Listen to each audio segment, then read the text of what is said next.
అందరికీ నమస్కారం. భక్తి శ్రవణం టీవీకి స్వాగతం. జీవితంలో గుర్తుపెట్టుకోవాల్సిన కొన్ని విషయాలు. మితిమీరిన ఖర్చు పేదరికం పాలు చేస్తుంది. మితిమీరిన పొదుపు కష్టాల పాలు చేస్తుంది. మితిమీరిన సంపాదన మనశ్శాంతిని దూరం చేస్తుంది. మితిమీరిన క్రమశిక్షణ రక్త సంబంధికులను కూడా దూరం చేస్తుంది. మితిమీరిన హాస్యం నవ్వుల పాలు చేస్తుంది. మితిమీరిన కోపం శత్రువులను తెచ్చిపెడుతుంది. మితిమీరిన వ్యసనం అపఖ్యాతిని తెచ్చిపెడుతుంది. జీవితంలో ఏ విషయంలోనైనా సరే హద్దుల్లో ఉంటే అంతా మనకు మంచి జరుగుతుంది. గుర్తుపెట్టుకోండి. మీరు చేసింది ఏదైతే ఉందో అదే మళ్ళీ తిరిగి మీ ముందుకు వస్తుంది. చూడండి, దీనికి ఏమీ తేడాలు ఉండవు. మీరు దాసుడికి కొడుకైనా సరే లేక కృష్ణుడికి పుత్రుడైనా సరే మీరు అనర్థాలు తలపెట్టడానికి ప్రయత్నిస్తే మీకు కూడా అనర్థమే జరుగుతుంది. చెడు కర్మలు చేస్తే వారికి చెడే జరుగుతుంది. శుభం కోరి యజ్ఞం చేస్తే శుభాలే పొందుతారు. అదే అశుభమనే అగ్గి పెడితే ఎంతటి వారైనా సరే ఖాళీ బూడిదైపోతారు. గుర్తుంచుకోండి. అందరికీ ఈ ప్రశ్న విచిత్రంగా ఉండొచ్చు. రోగం అనేది మనకు వస్తే ఏం చేయాలి? ఎప్పుడైనా ఆలోచించారా? అన్నిటికంటే ముందు ఆధారాన్ని చూసుకోండి. మీ ఆధారమే మీ యొక్క ఆహారం. మీరు తినేది శరీరానికైతే మీ ఆలోచన అనేది మీ మనసుకి. అందువల్ల మీ ఆలోచనల్ని సానుకూలంగా సాగనివ్వండి. మీ ఆలోచనల్ని సరియైన మార్గంలో ఉంచండి. మీ యొక్క దృష్టికోణాన్ని సానుకూలంగా మార్చుకోండి. అప్పుడు అంతా సరిగ్గా ఉంటుంది. మీలో నాలో మరికొందరిలో ఒక రాక్షసుడు ఉంటాడు. వాడిని ఎదిరించండి, అలాగే వాడిని ఓడించండి. కనుక దేహానికైనా మనసుకైనా తగిన సమయంలో చికిత్స చేయకపోతే అది తగని సమయంలో మహమ్మారిగా మారిపోతుంది. అందుకే జాగ్రత్తగా ఆరోగ్యంగా ఉండండి. అలాగే మీ మనసుని నిర్మలంగా ఉంచుకోండి.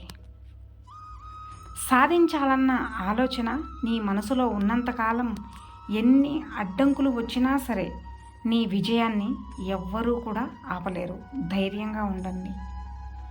మనసు బాధపడేలా ఎవరైనా మాట్లాడితే వారికి మౌనమే మంచి సమాధానం. ఎందుకంటే మనకంటే మంచి సమాధానం కాలమే చెప్తుంది. గుర్తుంచుకోండి. తగిలిన ప్రతి గాయాన్ని జ్ఞాపకంగా గుర్తుపెట్టుకుంటే అది బాధ.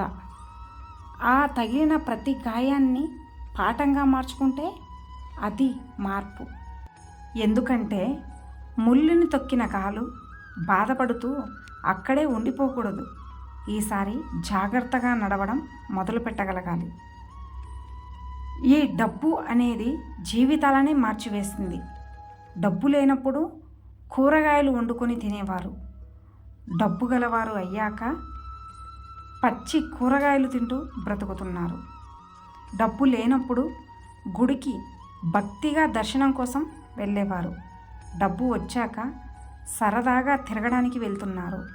డబ్బు లేనప్పుడు లేపేదాకా నిద్ర నుండి వెలుగు వచ్చేది కాదు.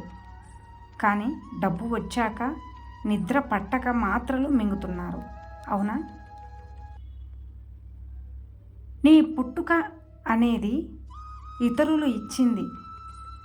పేరు ఇతరులు పెట్టారు. చదువు కూడా ఇతరులే చెప్పారు. సంపాదన ఇతరులు ఇచ్చిందే. గౌరవం ఇతరులే ఇచ్చారు. మొదటి స్నానం ఇతరులే చేయించారు. ఆఖరి స్నానం ఇతరులే చేయిస్తారు. అంత్యక్రియలు ఇతరులే చేస్తారు. మరణానంతరం నీ వస్తువులు ఆస్తి కూడా ఇతరులే తీసుకుంటారు. మరి ఎందుకని నేను నాది అనే అహంకారం నీకు? అహం వీడితేనే కదా సహకారం అనేది పెరిగేది. ఎప్పుడూ నవ్వుతూ ఉండు. అప్పుడు ఈ ప్రపంచంలో నీకన్నా అందంగా ఎవరూ ఉండరు. ఒక మగవాడు మౌనంగా అలాగే నిశ్శబ్దంగా ఉన్నాడు అంటే దాని అర్థం మాట్లాడటానికి ఇంకా ఏమీ లేదని కాదు. వారితో మాట్లాడినా వాదించినా ఏ ప్రయోజనము ఉండదు. వారు ఎప్పటికీ వారిని అర్థం చేసుకోలేరని అనుకుంటున్నారు అని అర్థం. గుర్తుంచుకోండి. ఎదుటివాడు మంచివాడో చెడ్డవాడో అని వేలు పెట్టి చూపించే హక్కు ఎవరికీ లేదు. ఎవరి జీవితం వారిది. నచ్చితే మాట్లాడు, లేదంటే వదిలే, అంతే.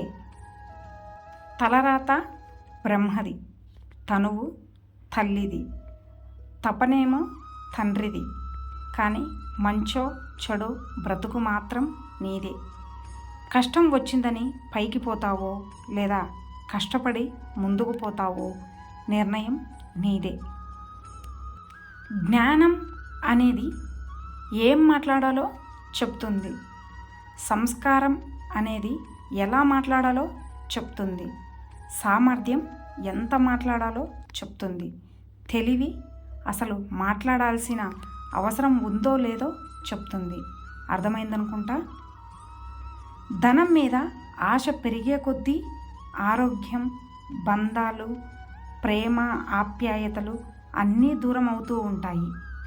ఒక వ్యక్తి గురించి కథలు వినాలి అంటే పక్కవారితో మాట్లాడండి. అదే నిజాలు వినాలంటే అతనితోనే మాట్లాడండి. అర్థమైందనుకుంటా. వేరే మనిషి యొక్క పాత్రల్లో నటించడం కష్టమే, కానీ మన పాత్రల్లో మనం జీవించడం అంతకంటే కష్టం. ఎన్నో సమస్యలు, ఎన్నో అవమానాలు, మరెన్నో బాధ్యతలు, ఇవన్నీ తట్టుకొని గుండె ధైర్యంతో ఎవడు జీవిస్తాడో వాడే నిజమైన కథానాయకుడు. గుర్తుపెట్టుకోండి. అద్దె ఇంట్లో ఉన్నవాడికి సొంత ఇంట్లో ఉన్నవాడికి తేడా ఏమిటి అంటే, అద్దె ఇంట్లో ఉన్నవాడు ఎప్పుడు అనుకుంటే అప్పుడు ఇల్లు ఖాళీ చేస్తాడు. అదే సొంత ఇంట్లో ఉన్నవాడు ఒకేసారి ఖాళీ చేయగలడు. జ్ఞానికి ఈ శరీరం కూడా అద్దె ఇల్లు లాంటిదే. అర్థమైందనుకుంటా. ప్రకృతి, అద్దం రెండూ ఒకటే. అద్దం నువ్వెలాగుంటే అలానే చూపిస్తుంది. ప్రకృతి నువ్వు దేన్నెంత కాపాడితే అది నిన్నంత కాపాడుతుంది. మనం నివసిస్తున్న ప్రపంచం మన యొక్క ఆలోచనల ఫలితమే. మన ఆలోచనలు మారనంత వరకు ఈ ప్రపంచం కూడా మారదు. నవ్వడం అలాగే నవ్వించడం అలవాటైతే జీవితంలో ఎలాంటి ఒడిదుడుకులు ఉండవు. అందుకే ప్రతిరోజును కూడా నవ్వుతూనే ప్రారంభించు. ఆనందంగా ఉండండి. ఇక అందరూ నాతో పాటు ప్రేమతో ధ్యానించండి. రాధాకృష్ణ. ఇన్ని మంచి సూక్తులలో మీకు ఏ సూక్తి నచ్చినదో కింద కామెంట్ చేయండి. అలాగే ఈ వీడియో కనుక మీకు నచ్చినట్లయితే ఈ వీడియోకి లైక్ చేసి ఇలాంటి మరిన్ని వీడియోస్ కోసం మన ఛానల్ని సబ్స్క్రైబ్ చేసుకోండి.